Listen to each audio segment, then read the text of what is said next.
खुलुमबाय गोजोन फुंबिलि बयनिसिमबो गिबियावनो दैमारि बड' निउस चेनेलनिफ्राय नोंथांमोनखौ बरायनानै लाग्रोनाय जाबाय। दिनै आं गोदान भिडिअ लानानै फैलायबाय। मिजिंथियो नोंथांमोना आंनि भिडिअखौ जोबजासिम नायलांगोन।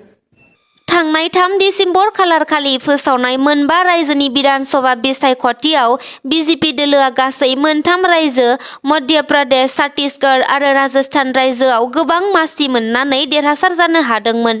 दा बेनि लेखायैनो मोनथामबो रायजोनि गिबि मन्थ्रिखौ सोरखौ खालामगोन बेनि थाखाय मिरु बिजेपि दोलोआ सावरायगासिनो दं।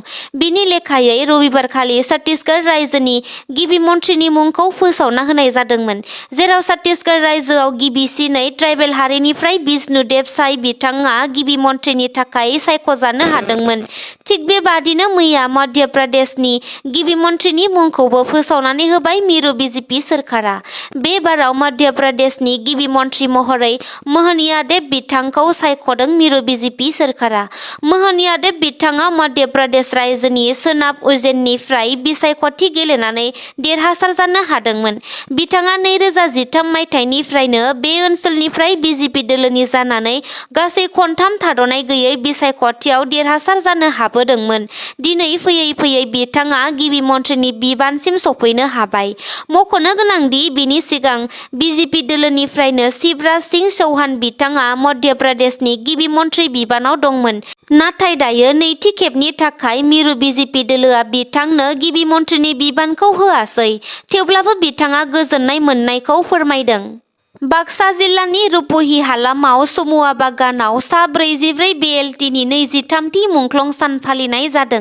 थांनाय 2011 मायथाइनि 11 दिसेम्बरनिफ्राय बड'लेण्ड सोमावसारबोनायनि मुङाव बिएलटिनि बिर जोहोलावफोरा गावसिनि जिउखौ बाउसोमनानै जिउ गोमालांनायनि बेसेनखौ मुंख्लंफोरनि मुङाव मुंख्लं सान महरै फालिबोनायखौ नुनो मोन्दों।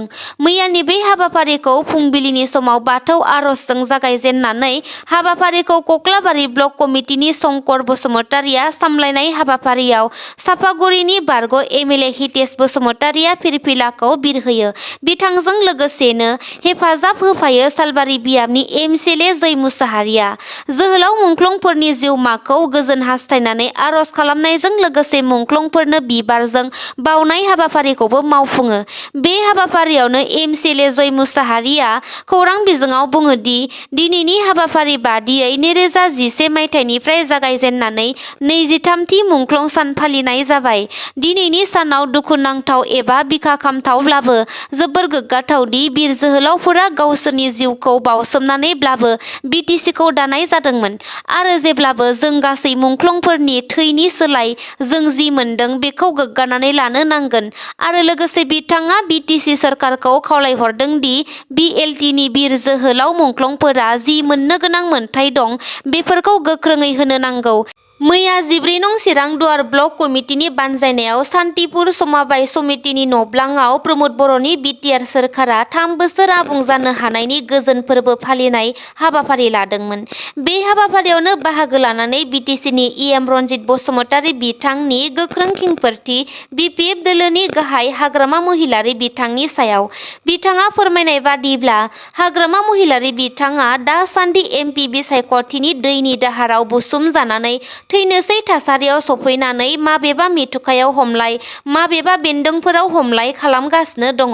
मानोना हाग्रामा महिलारि बिथाङा भटार आइडि गैयै लाइमोन सेंग्रा सिख्लाफोरखौ लानानै राजखान्थि खालामनाया बर' हारिनि उन जोलैफोरखौ फोजोबस्रांनायनि लामा फारसे लांदों होननानै गोख्रों अजद होयो बिथाङा। बेजों लोगोसे बिथाङा बुंबावनाय बादिब्ला हाग्रामा महिलारि बिथाङा गावनि मावनायनि फिथाइखौ गावनो मोनगोन आरो इउपिपिएल दोलोआ थाबैनो बिनि फिथाइखौ बिथांनो होनो थांगासिनो दङ। फैगौ एमपि बिसायख'थिया जोबनायनि उनावनो हाग्रामा महिलारि बिथाङा इउपिपिएल दोलोजों दाजाबनानै थानायनि अनगायै जेबो राहा लामा गैला। मानोना हाग्रामा महिलारि बिथांनि सायाव गुबुन रोखोमनि बारहावा फैगासिनो दं होननानै गोख्रों बाथ्रा बुङो बिथां इएम रन्जित बसुमतारिया।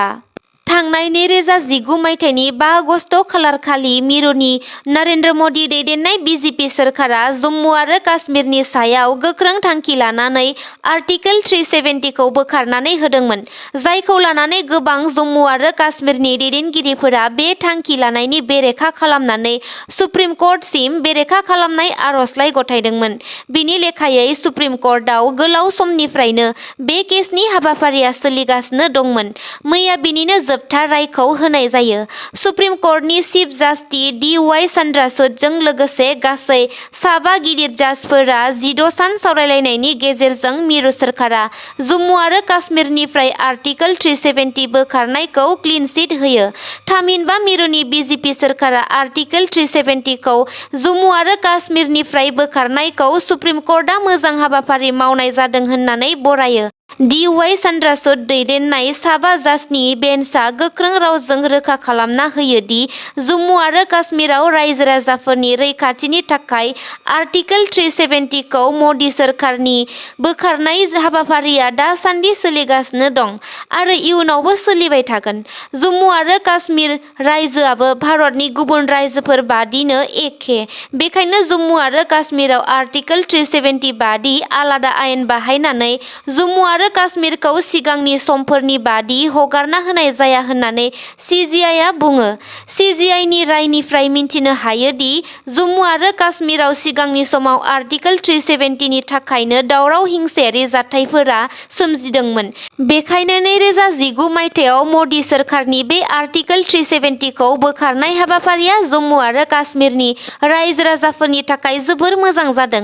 जाय बे हाबाफारिनि बेरेखा खालामो बिथांमोना आरोबाव खनसे फिन सानना नायफिननाया गोनां होननानै JCI आ रोखा खालामना होयो। बे खौरांखौ मोननानै भारतनि गाहाय मन्त्रि नरेन्द्र मदि, नखर मन्त्रि अमित शाह आरो गोबां मिरु सोरखारनि दैदेनगिरिफोरा सुप्रिम कर्टनिसिम साबायखर बावहरो। तामुलपुर जिल्लानि कुमारिकाट्टायाव रोजा रोजा सुबुंफोरनि बिजेपि दोलोनि गेदेर सुबुं गौमाया मैया जानानै थाङो। फैबाय थानाय लकसभा बिसायख'थिखौ नोजोर होनानै गावबा गाव दोलोनि दैदेनगिरिफोरा गाव गावनि हान्जाखौ गोख्रों खालामनायखौ नुनो मोनगासिनो दं।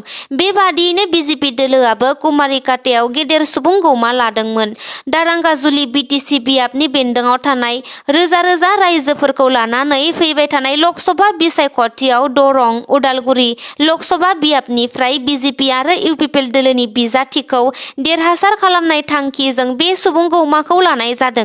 बे हाबाफारियावनो मंगलदै लकसभा बियाबनि MP दिलीप शइकियाआ बुंथिदों दि जों रायजोफोर जौगानायनि थाखाय राजखान्थि खालामदों। बिटिआरआव जुदि हाग्रामा महिलारि बिथाङा रायजोफोरनि थाखाय जौगानायनि खामानि मावनो सानदोंब्ला बिजेपि दोलोआव मदद होनो खावलायो बिथाङा। दिनैनि रोजा रोजा सुबुं गौमायानो फोरमान होयो दि फैबाय थानाय लकसभा बियाबाव दरं, उदालगुरि लकसभा बियाबनिफ्राय बिजेपि आरो इउपिपिएल दोलोनि मददगिरि बिजाथिया देरहागोन होनना बुंथिदों। बेजों लोगोसे केबिनेट मन्त्रि पीयूष हाजरिकायाबो बुंथिबावदों दि बिटिआरखौ गोख्रोंसिन जौगाहोखांनाय आरो मोनफ्रोमबो हारि खामानिनि थाखाय जौगाथायनि खामानि मावलांनो हानाय बादियै इउपिपिएल आरो बिजेपि दोलोखौ देरहाहोनो खावलायदों। आरोबाव बेजों लोगोसेनो आथिखालाव बेरेखा दोलोफोरनि बिजेपि आरो इउपिपिएल दोलोआ दुखुथिया नखर रायजोफोरनो अरुणोदय आसनि होनायफोरखौ गोजोनाखै होननाबो बुंबावदों बिथाङा। बर' माहारिनि मुंदांखा फेस्ला फावखुंगुर थाख्लाय नार्जारी बिथांनि दुखु दाहा गोनां जिउ जारिमिन। दासान्दि थाख्लाय नार्जारी थामहिनबा प्राणजित नार्जारी बिथाङा गोब्राब बेरामजों भुगिनांनानै देहा फाहामसालियाव फाहामथाय लागासिनो दं। मिन्थिनो मोननाय बादिब्ला बिथाङा दासान्दि चिरां जिल्लानि बङाइगाव चापागुरिनि सेन्ट आगस्टिन देहा फाहामसालियाव फाहामथाय लागासिनो दं। बिथाङा सावस्रियारि बिथिङै हां लानो हायि आरो बिखानि गोब्राब नाख्रेब जानाय बेरामजों हालाय-हाफाय भुगिनो गोनां जादों। बिथांनि फाहामथाय लाबाय थानायखौ खौरां मोननानै फावखुंगुर बिपुल मुसाहारिया थांनानै खौरां लाहैनायखौ नुनो मोननाय जादों। मिन्थिनो मोननाय बादिब्ला दा थाख्लाय नार्जारीया सिगांनिख्रुइ एसे मोजां थासारियाव फैबाय। नाथाय आरोबाव मोजांसिन सावस्रि फाहामथायनि थाखाय बिथांनाव जा एसे एनै हा फाननानै रां दंमोन गासैबो खरसा जाजोब्बाय।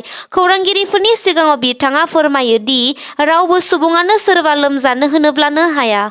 रावबो सुबुङानो बेरामि जानोसै होनोब्लानो बेरामि जानो हाया, बुंनोल'सो हायो। बेफोरबादि जाथाया खाफालनि लिरनाय नङाब्ला सोरबा आनान गसाइनि हरखानायसो होननानै, नाथाय बेसेबां सैथो बे बाथ्राखौ रावबो सानख'नो हाया। बेराम फाहामथाय लानो थांनायाव जाखिनि रां दंमोन गासैबो जोबस्रांजोब्बाय। लोगोसे माखासे हा फाननांनाय रांफोराबो जोबजोबनानै आथिखालाव राहा गोथे जानांनाया आंनि थाखाय जोबनो गैयै दुखुनि बाथ्रा जाबाय होननानै फोरमायो थाख्लाय नार्जारिया। बेजों लोगोसे रांखावरिनि आंखालाव बिथांनि फरायफुबाय थानाय फिसाज्लाया जोनोम जानायनि उनाव जेबो खामानि खामला हाजिरा मावफेराखैमोनब्लाबो मावनानै जानो गोनां जादों होननानै फोरमायदों बिथाङा। बिनिखायनो गोसो गोनां सुबुं अनफावरि नोंथांमोना खौरां लानो आरो अनसुंथाइफोर हरनो गोसो दंब्ला बिथां थाख्लाय नार्जारिनि 9706885717 जानबुं नम्बराव कल खालामनानै खौरां लानो हागोन। बिटिसि हाग्रा बिफाननि गोबां नाजासेयावबो मैदेरनि उदखार खालामनायनिफ्राय अरनबारि ओनसोल सेराव रायजो जाबोनाय सुबुंफोरा रैखाथि मोननो हायाखै। गोबां गुबुन गुबुन समफोराव अरनबारिनिफ्राय आदार नागिरनानै ओंखारबोनाय मैदेर फालोफोरा सुबुं थानाय ओनसोलफोराव हाबबोनानै न'-बां सिफायनानै थेर-बेथेर खालामनायजों लोगोसे सुबुंफोरनि जिउफोरखौबो फोजोबस्रांलाङो। थिग बेबादिनो मोनसे जाथाय सोमजिबावदों। अरनबारिनि मैदेरनि गाग्लोबनायाव सासे सुबुंनि जिउ खहा। बिटिसि हालामनि गसाइगाव महकुमानि सिङाव थानाय कुसुगाव पुलिस थानानि बेन्दोंआव थानाय नवीननगर गामिनि थागिबि 45 बोसोर बैसोनि परमे किस्क'खौ थांनाय रबिबारखालि हरनि समाव रायमना माहारियारि अरनबारिनिफ्राय ओंखारबोनाय मैदेरा ओंखाम जाखांनानै गावनि माइ आबादखौ नेनो थांनाय समावनो हरखाबै गाग्लोबो। गोबां नारा-नाथा जुजिनायनि उनाव परमे किस्क' बिथाङा जिउ खहा जायो होननानै मिन्थिना मोन्दों। बे जिउ खहा जानाय जाथायखौ लानानै ओनसोलनि सुबुंफोरा दुखु मोननाय फोरमायदों आरो बिटिसि सोरखारखौ दुखुथिया नखरनो अनसुंथाइ होनो खावलायदों। बेजों लोगोसे बे ओनसोलावबो सलार फेन्सिं लगायनानै मैदेरनि जेंनाखौ अरायथा फोजोबनो खावलायदों। गुबुन फारसेथिंजाय आरोबाव बेबादिनो मैयाबो फुंबिलि समाव तामुलपुर जिल्लानि जाजि खनायाव हाग्रानि मैदेरा गाग्लोबनायाव 40 बोसोर बैसोनि गौतम मेधि मुंनि सासे लाइमोना गोब्राब जोखोम जादोंमोन, जायखौ जायगानि सुबुंफोरा फाहामथायनि थाखाय तामुलपुर सिभिल हस्पिटालाव सावस्रि फाहामथाय होनाय जादोंमोनब्लाबो देहा फाहामसालियावनो जिउ गोमायो होननानै मिन्थिना मोननाय जादों। रायजोआव फिन पुलिस बिफाननि एनकाउन्टार, पुलिसनि गुलियाव जिउ खहा जायो सासे डाकेटा। गलाघाट जिल्लानि देरगावआव सासे सिखावखौ पुलिस बिफाना हमनानै माखासे नायबिजिरनो थाखाय सिखाव खावनाय जायगाफोराव लानानै थांदोंमोन। नाथाय हरनि सम जानायलाय सिखावआ पुलिस बिफाननि मोखाङाव हाद्रि सारनानै खारखोमानो नाजादोंमोन। पुलिस बिफाना सिखावखौ हमनो थाखाय राहा गोथे जानानै खारबाय थानाय सिखावनि फारसे गुलि गावनो गोनां जायो, जेराव सिखावआ जाथायसालियावनो पुलिसनि गुलिजों नांजानानै जिउ खहा जायो। जिउ खहा जानाय सिखावखौ लागान साहानि होनना मिन्थिना मोननाय जादों। बिथांनि बेरेखा गोबां सिगांनि समावबो सिखाव खावनायनि गसर थिसनखानाय दंखायोमोन होननानै मिन्थिना मोन्दों। बे जाथाया रबिबारनि हराव जानानै थाङो। सिखाव लागान साहानिफ्राय पुलिस बिफाना गंसे 7.65 mm पिस्तल गंसे, मेगजिन आरो थरनै गोगो गुलिजों लोगोसे नोगोद 50 लाख रां आरो गंसे मटर साइकेल बोखांनो हायो होननानै मिन्थिना मोन्दों। नोंथांमोना आंनि भिडिअखौ नायनानै मोजां मोनदोंब्ला अन्नानै लाइक, शेयार, कमेन्ट आरो साबस्क्राइब खालामनानै होदो। एसेनोसै, गोजोन्थों।